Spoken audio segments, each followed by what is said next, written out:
तो दोस्तों कैसे हैं आप लोग। उम्मीद करते हैं अच्छे होंगे। दोस्तों इस वीडियो में language English and Hindi practice set paper देखने वाले हैं। यह वीडियो बिहार शिक्षक भर्ती 2024 के लिए अति महत्वपूर्ण रहने वाला है, तो आप लोग लास्ट तक जरूर बने रहेंगे। तो चलिए शुरू करते हैं। शुरू करने से पहले आप लोग वीडियो को एक बार शेयर कर दीजिए। तो चलिए देखते हैं क्वेश्चन नंबर फर्स्ट से। क्वेश्चन नंबर फर्स्ट है कि select the most appropriate option that can substitute the bold segment in the given sentence. देखिए कहता our office is in the second floor of the skyscraper. तो देखिए इसका जो right answer होगा ये हो जाएगा बी ऑप्शन। क्या होगा? B option, is on the second floor.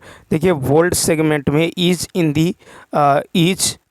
The second floor के स्थान पर is on the second floor होगा। ठीक है, तो इसका बी ऑप्शन क्या होगा? राइट होगा। ठीक है, क्योंकि अर्थ है कि वह दूसरे तल्ले पर है। ठीक है, इसीलिए क्या होगा? ऑन। ठीक है, यहाँ पे ऑन होगा। ठीक है, नेक्स्ट क्वेश्चन देखिए। Question number second. Question number second है select the option that can be used as a one word substitute for the given group of words. The act of washing oneself. तो देखिए the act of washing oneself, इसका जो right answer होगा ये हो जाएगा A option. क्या होगा? ए ऑप्शन, यानी ABLUTIONS। इसका मतलब होता है आपको स्नान, स्नान। ठीक है, स्नान या प्रक्षालन। ठीक है, अन्य शब्दों के अर्थ यदि देखें तो देखिए बाथिंग मतलब होता है स्नान करना। बाथिंग मतलब क्या होता है? स्नान करना। ठीक है, उसके बाद देखिए STEAMING, स्टीमिंग मतलब होता है भाप लेना। स्टीमिंग मतलब क्या होता है? भाप लेना। ठीक है, भाप लेना। उसके बाद देखिए सॉल्यूशंस मतलब होता है समाधान। नेक्स्ट क्वेश्चन देखिए, question number three. Question number three है कि select the most appropriate meaning of the given idiom beer the palm. ठीक है, क्या है? Beer the palm. देखिए बियर द पाम का अर्थ होता है कि विजयी होना। क्या होता है? विजयी होना। ठीक है, विजयी होना। तो बियर द पाम इडियम का अर्थ होता है विजयी होना। तो इसका राइट आंसर होगा A option, to be a winner. क्या होगा? To be a winner. ठीक है, टू बी अ विनर। इसका यूज देखें, जैसे the motto for the school is to help children bear the palm in all fields. Question number four है। देखिए question number यदि 4 की बात करें, the feminine gender of horse is. The feminine gender of horse is, इसका right answer होगा B option, MARE, mayor. तो देखिए the feminine gender of horse is mayor. Horse मतलब होता है घोड़ा। ठीक है, हॉर्स मतलब होता है घोड़ा।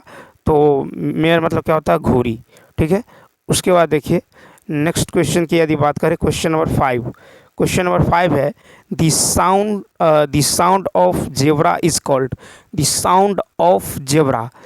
तो देखिए जेब्रा के साउंड को क्या कहते हैं? The sound of zebra is called क्या होगा? A option, WHISTL, विस्टल।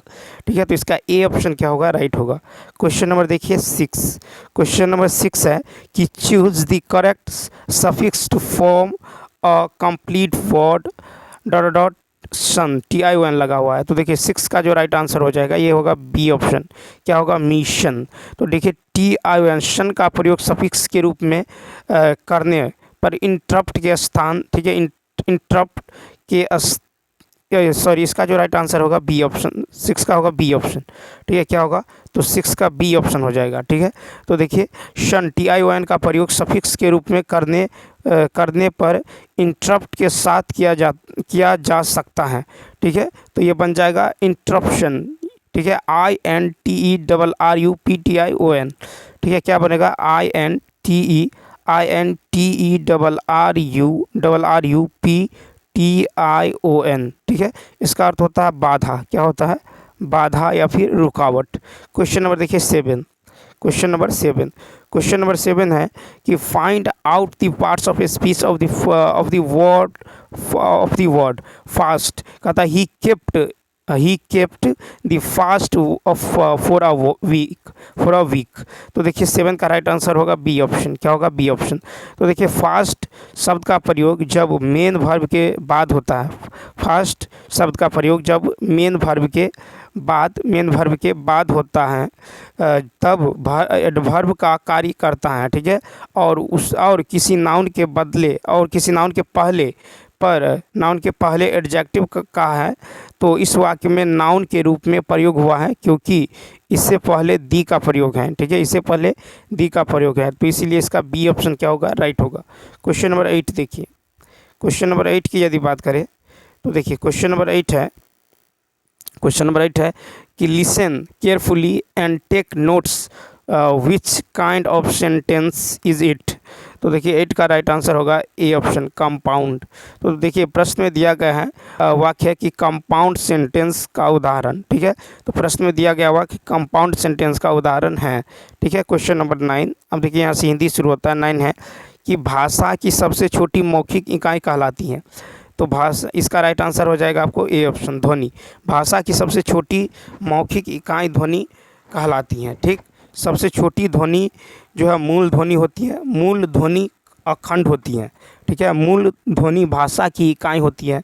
ध्वनि के मेल को अक्षर ध्वनि के मेल से अक्षर बनते हैं। 10 है कि जो व्यंजन अल्परान नहीं है उसे अलग कीजिए। तो 10 का राइट आंसर होगा ए ऑप्शन। तो देखिए जो है यहाँ पे क्या हो जाएगा, ख हो जाएगा। ठीक है, तो देखिए अल्पप्राण, जो व्यंजन अल्पप्राण नहीं है वो क्या है, ख। ठीक है, अल्पप्राण प्रत्येक वर्ग के प्रथम, तृतीय एवं पंचम व्यंजन कहलाता है। अल्पप्राण प्रत्येक वर्ग के प्रथम, तृतीय और पंचम। ठीक है, प्रथम, तृतीय और पंचम कहलाता है। उसके बाद देखिए शब्दों के अक्षरों पर बल देने को जो है बालाघात कहते हैं। दो शब्दों के बीच थोड़े से मौन, दो शब्दों के बीच थोड़े से मौन को क्या कहते हैं, संगम कहते हैं। शब्दों में अक्षरों को तान कर भाव प्रकट करना अनुनान या ठीक है अनुतान कहलाता है। नेक्स्ट क्वेश्चन नंबर 11 है कि निम्नलिखित में से रूढ़ शब्द कौन सा है। तो 11 का होगा बी ऑप्शन, कमल। ठीक है, तो कमल क्या है, रूढ़ है। रचना के आधार पर शब्दों के 3 प्रकार है, रूढ़, यौगिक, योग रूढ़। जिन शब्दों के खंड निरर्थक होता है उन्हें रूढ़ कहते हैं। जैसे स जोर त, जैसे रा जोर त, रात। ठीक है, अब देखिए कि रूढ़ शब्दों के प्रयोग से बने शब्दों को यौगिक शब्द कहते हैं। जैसे राज प्लस पुत, राजपूत। विशेष अर्थ का बोध कराने वाले शब्द को योग रूढ़ शब्द कहते हैं। जैसे पंकज। क्वेश्चन नंबर 12 है कि हिंदी भाषा में प्रचलित वकील शब्द हैं। तो बी ऑप्शन। तो देखिए हिंदी भाषा में प्रचलित वकील शब्द अरबी भाषा का शब्द है। हिंदी भाषा में अरबी शब्दों का उदाहरण अफसोस, आबदार। उसके बाद देखिए आबरू, आतिशबाजी, आराम, आमदनी। उसके बाद आबरा, आफत, आवाज़, आईना, कमीना, कुश्ती, किशमिश, कमरबंद, किनारा, खामोश, खुश, खुराक, खूब। उसके बाद है खूब, गद, गज, कुम, चश्मा, जागीर, दीवार, देहात, ताज़ा, बीमार, बेरहम, मादा, माशा, लगाम, शादी, सितारा। उसके बाद है आपको हफ्ता। ठीक है, क्वेश्चन नंबर देखिए 13। क्वेश्चन नंबर 13 देखिए 13 है कि आल्पिन और अलमारी किस विदेशी शब्द के शब्द हैं। तो इसका राइट आंसर हो जाएगा बी ऑप्शन, क्या होगा, पुर्तगाली। तो आल्पिन और अलमारी जो है ये पुर्तगाली भाषा का शब्द है। हिंदी भाषा में पुर्तगाली शब्द का उदाहरण है अचार, चाबी, पपीता, बाल्टी, गमला। ठीक है, बस्ता। उसके बाद है बटन, तिजोरी, तौलिया, फीता, तंबाकू। हिंदी भाषा में तुर्की शब्दों का उदाहरण है बेगम, खंजर, कैंची, चाकू, तोप। ठीक है, बारूद। उसके बाद है लाश, दरोगा, बहादुर, तमाशा, चुगली। उसके बाद कालीन। डच भाषा के शब्दों का उदाहरण हिंदी में है ड्रिल। उसके बाद प्रूस, ड्रिल, तुरूप, बम, चिड़िया। नेक्स्ट क्वेश्चन का था पर्वत की तलहटी के लिए एक शब्द का चयन करें। B option. तो देखिए पर्वत की तलहटी के लिए एक शब्द है उपत्यका। ठीक है, तो अब देखिए कि घूम फिर कर सौदा बेचने वाले के लिए एक शब्द है फेरी वाला। खाने का इच्छा रखने वाला के लिए एक शब्द है बुभुक्षा। उसके बाद देखिए जो बुद्धि द्वारा जाना जा सके के लिए एक शब्द है बोधगम्य। ठीक है, फल की आकांक्षा वाले के लिए एक शब्द है फलासक्त। क्वेश्चन नंबर देखिए 15 15 है कि सन्यासी शब्द में किस प्रकार की अशुद्धि है, तो 15 का होगा सी ऑप्शन, अनुस्वार संबंधी। तो सन्यासी शब्द में अनुस्वार संबंधी अशुद्धि है, सन्यासी का शुद्ध रूप सन्यासी होगा। ठीक है, पंचम अक्षर के बदले अनुस्वार का प्रचलन अधिक बढ़ रहा है। ठीक है, क्वेश्चन नंबर देखिए 16, कहता है जहाँ पहुँचा न जा सके के लिए एक शब्द, तो 16 का होगा सी ऑप्शन, अगम्य। तो जहाँ पहुँचा न जा सके के लिए एक शब्द होगा अगम्य। ठीक है, देखिए भौहों के बीच का ऊपरी भाग के लिए एक शब्द है त्रिकुटी।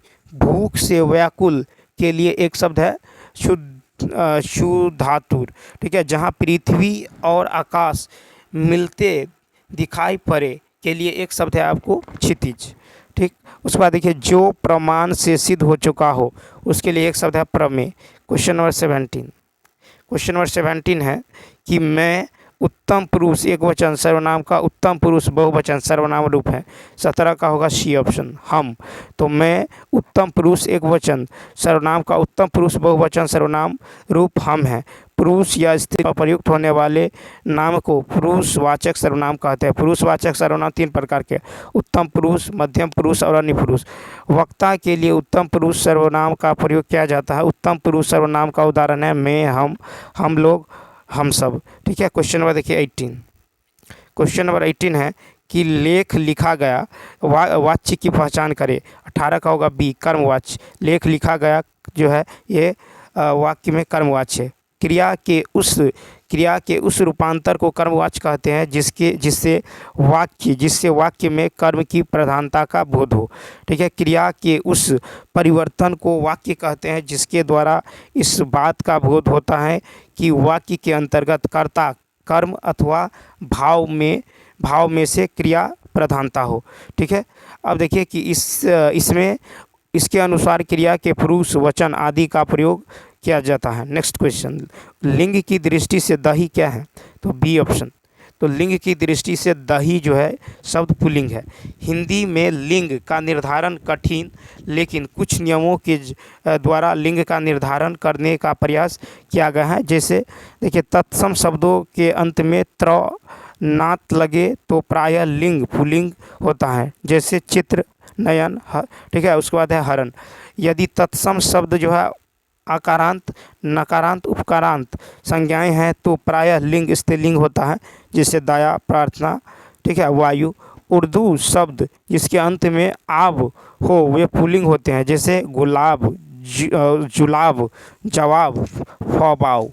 ठीक है, उसके बाद देखिए क्वेश्चन नंबर 20, क्वेश्चन नंबर 20 की यदि बात करें तो क्वेश्चन नंबर 20 है कि प्रतिमान पद में समास है, तो 20 का ए, अव्ययीभाव समास। प्रतिमान शब्द में प्रति जो पद जो है अव्यय है, प्रति क्या है, अव्यय है।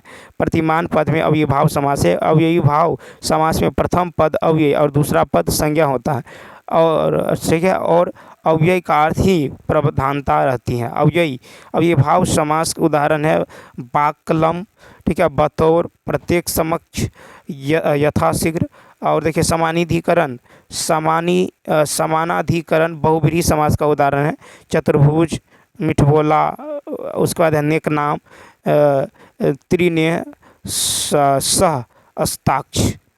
21 है आंखें दिखाना, मुहावरे का अर्थ कौन सा है, तो सी ऑप्शन, क्रोध प्रकट करना। आंखें दिखाना मुहावरे का अर्थ है क्रोध प्रकट करना। अंधा क्या चाहे, दो आंखें मुहावरों का अर्थ है इच्छित वस्तु का प्राप्त होना। ठीक है, उसके बाद देखिए उसके बाद है कि पेट में दाढ़ी है, मुहावरे का अर्थ है उग्र, अधिक। ठीक है, उम्र अधिक है। ठीक, नेक्स्ट क्वेश्चन कहता घर बसाना मुहावरे का अर्थ निम्न में से कौन सा है, 22 का होगा ए ऑप्शन, विवाह करना। घर बसाना मुहावरे का अर्थ है विवाह करना। अंक भरना मुहावरे का अर्थ है स्नेह से जो है लिपटा लेना। ठीक है, अंगूठा दिखाना मुहावरे का अर्थ है समय पर धोखा देना। अरियल टट्टू मुहावरे का अर्थ होता है अटक अटक कर या मुंह मोड़ कर काम करना। अंधा बनना मुहावरे का अर्थ है आगे पीछे कुछ न देखना। 23 नंबर है कि दिए गए विकल्पों में से कौन सा फूल शब्द का समानार्थी शब्द है, तो ए ऑप्शन, सुमन। तो देखिए सुमन शब्द जो है ये सुमन शब्द जो है समानार्थी शब्द है। ठीक है, फूल शब्द का समानार्थी शब्द सुमन है। फूल का समानार्थी शब्द पुष्प, सारंग, गुल, कुसुम, प्रसून आदि हैं। फूल का विलोम शब्द कांटा होता है, ठीक है।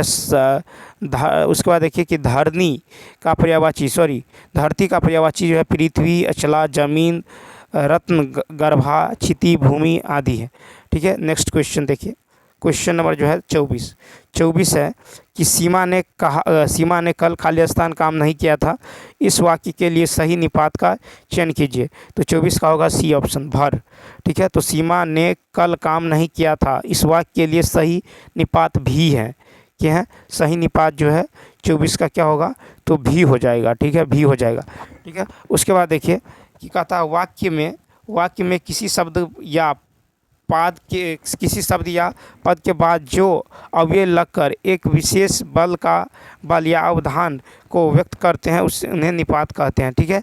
देखिए निपात सामान्य रूप में से अव्यय ही है, ठीक है। निपात के 9 भेद हैं, ठीक है। सकारात्मक निपात, उसके बाद है नकारात्मक निपात, निषेधात्मक निपात, प्रश्नबोधक निपात, बलदायक निपात और है बल प्रदायक निपात, अवधार बोधक निपात, अवधारण बोधक निपात, उसके बाद है अवधारण बोधक निपात, ठीक है। उसके बाद है आपको आदर बोधक निपात, तो इसका ए ऑप्शन हो जाएगा, भी हो जाएगा। अब देखिए क्वेश्चन नंबर 25 है। अब यहाँ से कह रहा है कि निम्नलिखित प्रत्येक प्रश्न में 3 वाक्यांश दिए गए हैं, त्रुटि वाले वाक्यांश को चुने। तो देखिए 25 के यदि देखें तो यहाँ पे ए ऑप्शन, अशुद्ध वाक्य कि हमारी दुग्धशाला में जो है शुद्ध गाय का घी बिकता है, ठीक है। शुद्ध वाक्य होगा कि हमारी दुग्धशाला में गाय का शुद्ध घी बिकता है। क्वेश्चन नंबर 26 देखिए, क्वेश्चन नंबर 26 से 30 तक पैसेज गद्यांश के ऊपर क्या आंसर देना है।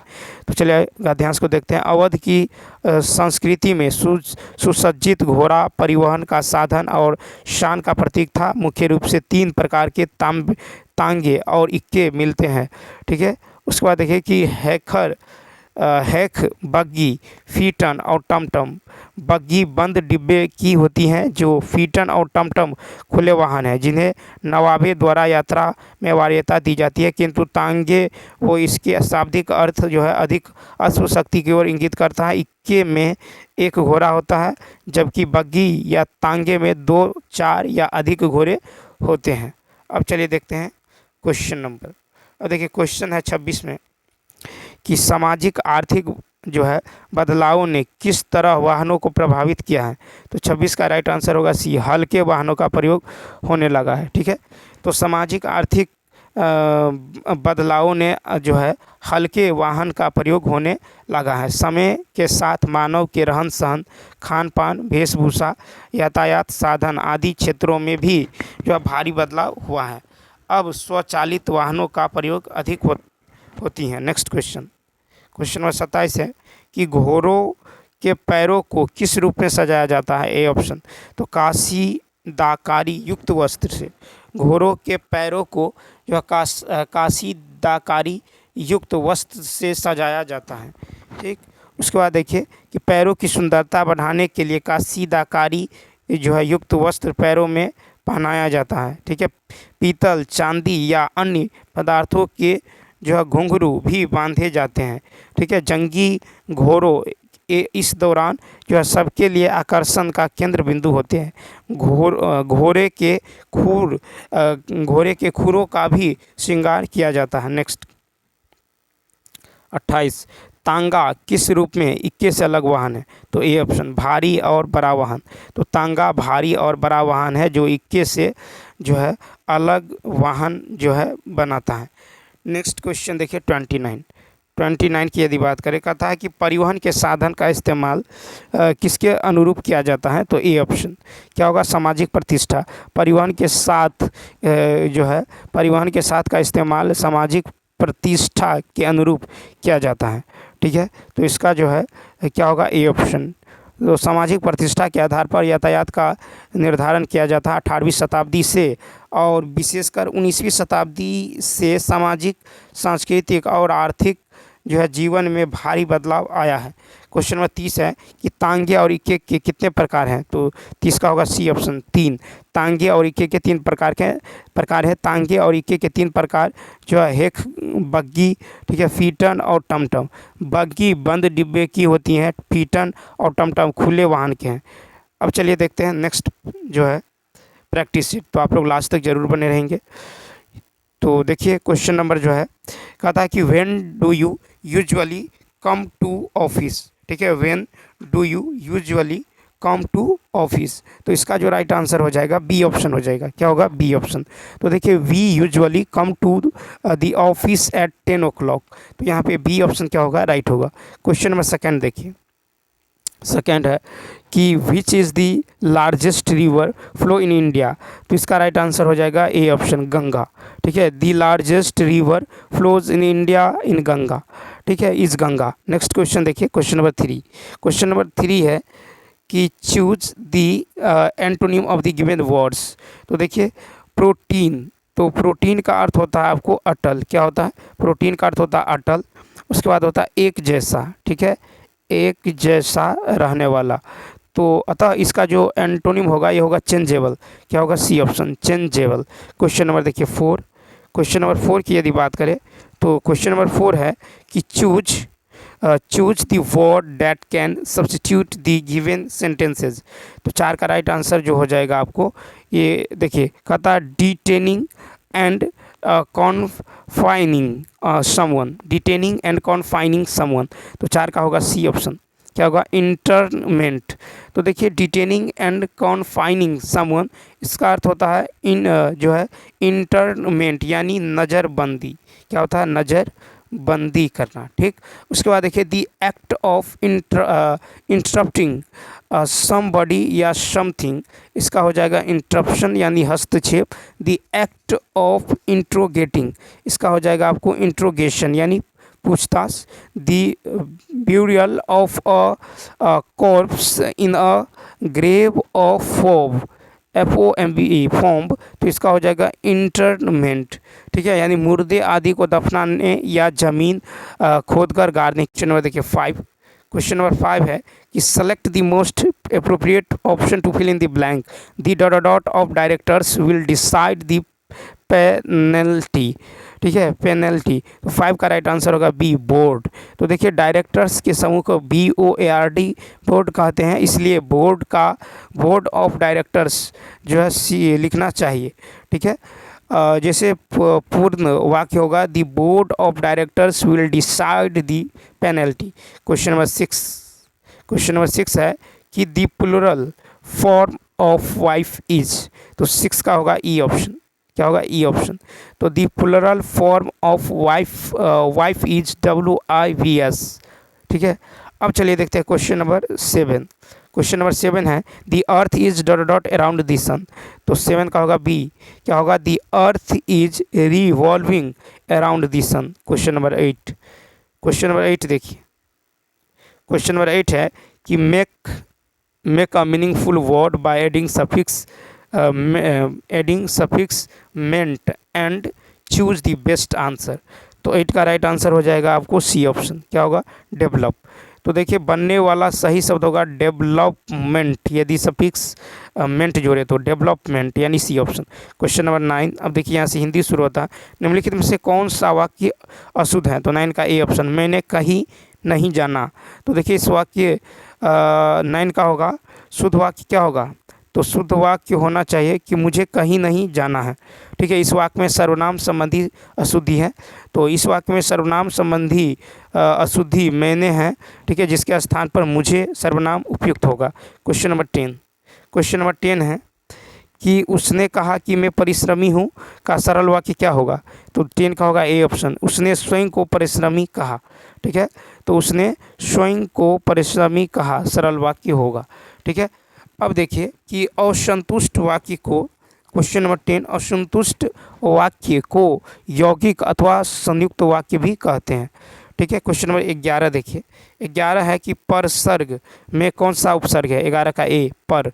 तो देखिए परसर्ग में पर जो है उपसर्ग है। पर उपसर्ग से बना शब्दों का उदाहरण है परमार्थ, परतंत्र, परदादा, पर किया। ठीक है, परपोता, परजीवी, पराधीन, परदेश। परा उपसर्ग से बना शब्दों का उदाहरण है पराकाष्ठा, उसके बाद है पुराजय, पराक्रम, पराभूत। ठीक है, परि उपसर्ग से बना शब्दों का उदाहरण है परिणत, परिज्ञान, परिधि, परिपक्व, परिकलन, परिकर। क्वेश्चन नंबर 12 कहता व्यक्तित्व एक स्थिर अवस्था न होकर एक समष्टि है, उपर्युक्त रिक्त स्थानों की पूर्ति करे। तो 12 का राइट आंसर होगा आपको, 12 का जो राइट आंसर होने वाला है ये सी ऑप्शन हो जाएगा, ज्ञात्मक। क्या होगा? ज्ञात्मक। ठीक है, तो मनुष्य का व्यक्तित्व समय के साथ परिस्थिति के अनुरूप ज्ञात्मक होती हैं। क्वेश्चन नंबर देखिए 13 है कि निम्न में से योग रूट शब्द का उदाहरण है। 13 का होगा ए ऑप्शन, मनोज। तो देखिए योग रूट शब्द का उदाहरण मनोज है। योग रूट शब्द सामान्य व साधारण अर्थ को छोड़कर विशेष अर्थ बताता है। ठीक है, योग रूट का उदाहरण है पीताम्बर, जिसका साधारण अर्थ होता है पीला वस्त्र धारण करने वाला, लेकिन इनका विशेष अर्थ विष्णु है। क्वेश्चन नंबर देखिए 14। क्वेश्चन नंबर 14 है ऐसे शब्द जो संस्कृत और प्राकृत से विकृत होकर हिंदी में आए कहलाते हैं। तो 14 का बी ऑप्शन, तद्भव। तो ऐसे शब्द जो संस्कृत और प्राकृत में से विकृत होकर हिंदी में आए तद्भव कहलाते हैं। तद्भव शब्द की उत्पत्ति मूलतः तत्सम शब्दों से हुआ है।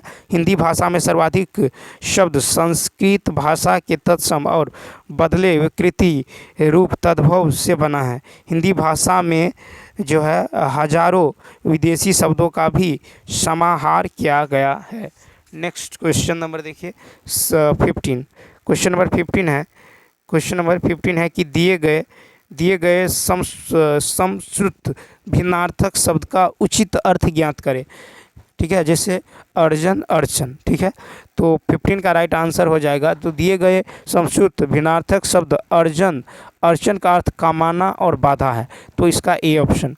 ठीक है, देखिए कि अन्य समश्रुत भिन्नार्थक शब्द हैं व्यथा, रह रह कर में उठने वाली मानसिक टीस, कलेश दुख का हल्का रूप कलेश है, पीड़ा इसका प्रयोग मुख्य रूप से शारीरिक एवं गौण रूप से मानसिक क्षेत्र में होता है, वेदना मानसिक पीड़ा का उक्त रूप धारण करती हैं जब वेदना, ठीक है, तब वेदना कहलाती हैं। संताप वेदना या व्यथा के उग्र रूप धारण करके अस्थायी होकर कुछ समय तक मन में रहने के कारण उत्पन्न भाव संताप है। क्वेश्चन नंबर 16 की यदि बात करें तो देखिए 16 है कि जो बहुत गहरा हो। वाक्यांश के लिए एक शब्द, तो 16 का होगा ए, अगाध। ठीक है, जो बहुत गहरा हो का एक शब्द है अगाध। तो जिसमें कोई बाधा या रोक टोक न हो उसके लिए एक शब्द है अबाध। जिसका जन्म जो है छोटी जाति में हुआ हो उसके लिए एक शब्द है अंत्यज। ठीक है, जो न जाना जा सके उसके लिए एक शब्द है अज्ञेय। क्वेश्चन नंबर 70 दिए गए वाक्य में सकर्मक क्रिया, तो 17 का डी ऑप्शन। क्या होगा? D option. तो देखिए डी ऑप्शन क्या होगा? राइट होगा। तो यहाँ पे सकर्मक क्रिया की यदि बात करें तो राहुल ने केला खाया तथा श्याम फिल्म देख रहा है, ये सकर्मक क्रिया है। ठीक है, सकर्मक क्रिया उस प्रक्रिया की क्रिया को कहते हैं जिसमें कर्ता द्वारा किया गया कार्य किसी अन्य चीज़ को प्रभावित करता है। जब किसी वाक्य में कर्ता, क्रिया और कर्म तीनों उपस्थित हो वहाँ सकर्मक क्रिया होती है। अकर्मक क्रिया उसे कहते हैं जहाँ कर्ता द्वारा किया गया कार्य किसी अन्य चीज़ को प्रभावित नहीं करता है। क्वेश्चन 18 वह कल मेघालय जाएगा, इस वाक्य में कौन सा काल है? तो 18 का होगा सी ऑप्शन, सामान्य भविष्यत काल। वह कल मेघालय जाएगा, इस वाक्य में सामान्य भविष्यत काल का प्रयोग है। भविष्यत काल के 3 भेद हैं, एक तो सामान्य भविष्यत, संभाव्य भविष्यत, हेतु मध्य भविष्यत। जब क्रिया के भविष्य में होने की संभावना का बोध हो उसे संभाव्य भविष्यत कहते हैं। ठीक है, जब क्रिया के सामान्यतः भविष्यत में होने का बोध हो तो उसे जो है सामान्य भविष्यत काल कहते हैं। क्वेश्चन नंबर 90 है निम्नलिखित शब्दों में पुल्लिंग शब्द की पहचान कीजिए। तो सी ऑप्शन, बचपन। तो बचपन शब्द विकल्पों में पुल्लिंग है। संस्कृत में लिंग का अर्थ होता है चिन्ह या निशान। संज्ञा के जिस रूप से किसी जाति का बोध होता है उसे लिंग कहते हैं। हिंदी व्याकरण में 2 लिंग है, पुल्लिंग और स्त्रीलिंग। क्वेश्चन नंबर 20 देखिए 20 है अनुपात शब्द में कौन सा उपसर्ग है? तो बी ऑप्शन, अनु। तो देखिए अनुपात शब्द का उपसर्ग है अनु। अनु उपसर्ग का उदाहरण है अनुचर, अनुजीवी, अनुयान। ठीक है, अनुयायी, अनुकरण, अनुगमन, अनुपात, अनुकूल, अनुज्ञा। ठीक है, अब देखिए अन उपसर्ग का उदाहरण है अनंग, अनंत, अनपत्य, अनापत्य, अनावश्यक, अनवधान। ठीक है, उपसर्ग से का उदाहरण है अवज्ञा, अवगुण, अवगत, ठीक है, अवपात, अवमानना, अवकीर्ण। क्वेश्चन नंबर 21 कहता आज हमें व्याकरण पढ़ाया गया किस वाक्य का उदाहरण है? तो 21 का राइट आंसर होगा ए ऑप्शन, कर्तवाच्य। ठीक है, आज हमें व्याकरण पढ़ाया गया कर्तवाच्य का उदाहरण है। तो जिस वाक्य में क्रिया के कर्म का प्रधानता उसे कर्तवाच्य कहते हैं। ठीक, नेक्स्ट क्वेश्चन, क्वेश्चन नंबर देखिए 22 है। क्वेश्चन नंबर 22 की यदि बात करें, अयोगवाह वर्ण है, अयोगवाह वर्ण है ए ऑप्शन अ। तो अयोगवाह वर्ण है अ, अनुस्वार और विसर्ग, 9 स्वर है 9 व्यंजन, इनका योग 9 स्वर से होता है 9 व्यंजन से, इसीलिए इसे अयोगवाह कहलाते हैं। अयोगवाह स्वर के बाद आते हैं और स्वर से अलग रहते हैं। 23 है कि सदैव में प्रयुक्त संधि का नाम, तो 23 का होगा बी ऑप्शन, स्वर संधि। ठीक है, तो सदैव में स्वर संधि है। ठीक है, सदैव में स्वर संधि। देखिए सदैव का संधि विच्छेद होगा सदा जोड़ एव। ठीक है, अब आ जोड़ ए बराबर ए वृद्धि स्वर संधि का उदाहरण है। 24 नंबर है कि झगड़ालू में प्रत्यय, तो झगड़ालू में यदि देखें प्रत्यय है आलू, क्या है? बी ऑप्शन, झगड़ालू में प्रत्यय आलू है। उसके बाद देखिए ओरा प्रत्यय से बना शब्द है, भगोड़ा, हंसोरा, चटोरा, बटोरा। प्रत्यय से बना शब्द देखिए ईयल प्रत्यय से अरियल, सरियल, मरियल, दड़ियल। ठीक है, इत प्रत्यय से बना है लठित। क्वेश्चन नंबर देखिए 25 समृद्ध स्वर है, तो ए ऑप्शन उह, समृद्ध स्वर है उह। ठीक है, तो देखिए जिन्हा की ऊंचाई के आधार पर विवृत, अर्ध विवृत और अर्ध समृद्ध और समृद्ध में स्वर को बांटा जाता है। ठीक है, समृद्ध स्वर है हर्ष ई दीर्घ ई ऊ।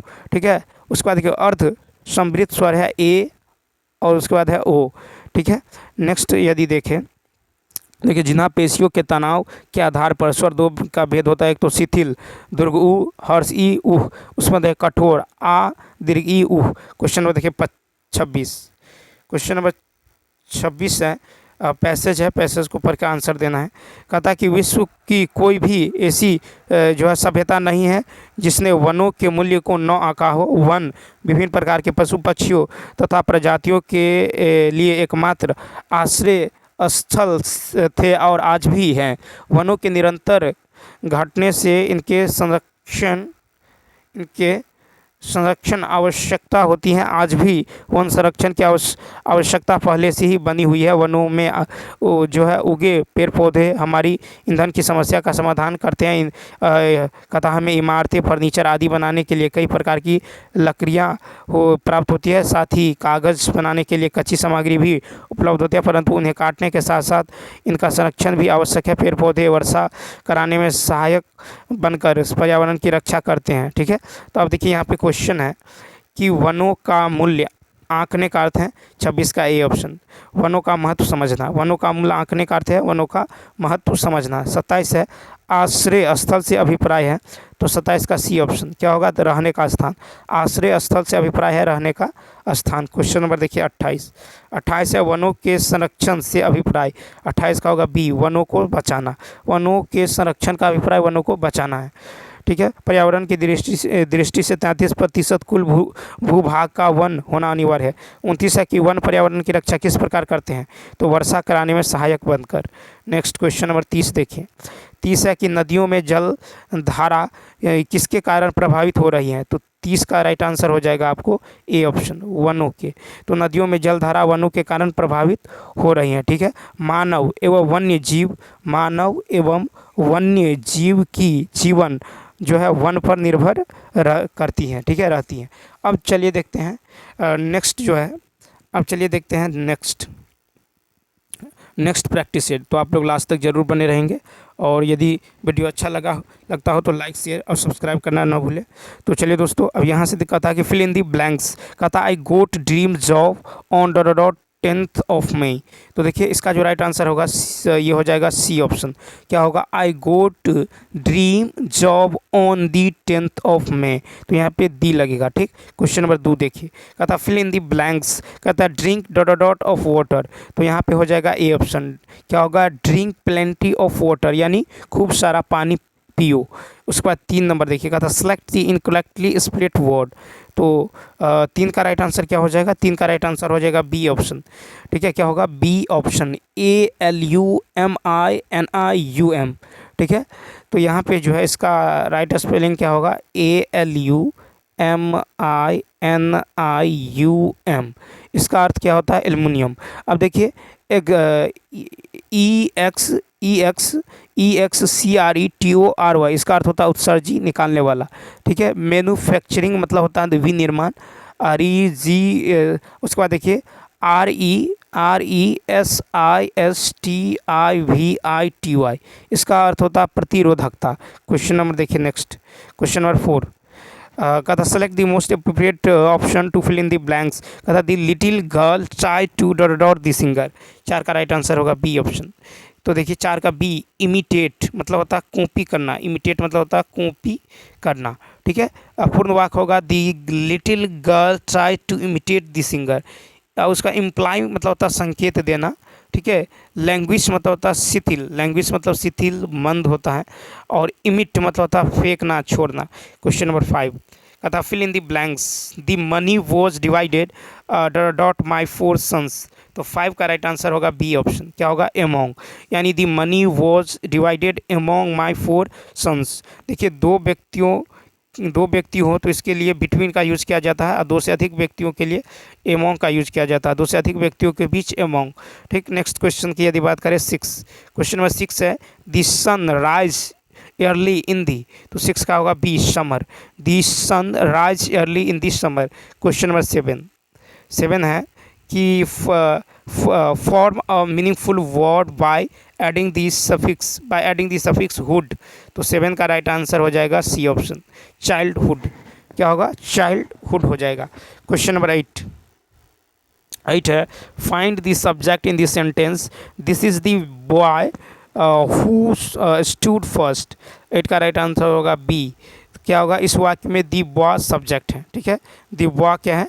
सब्जेक्ट है। क्वेश्चन नंबर 9 की यदि बात करें तो देखिए 9 है, 9 हिंदी शुरू होता है यहाँ से। देखिए कथा निम्नलिखित विकल्पों में से किस विकल्प में सभी शब्द जो है व्यवस्थित, सभी शब्द जो है व्यक्तिवाचक संज्ञाएं हैं।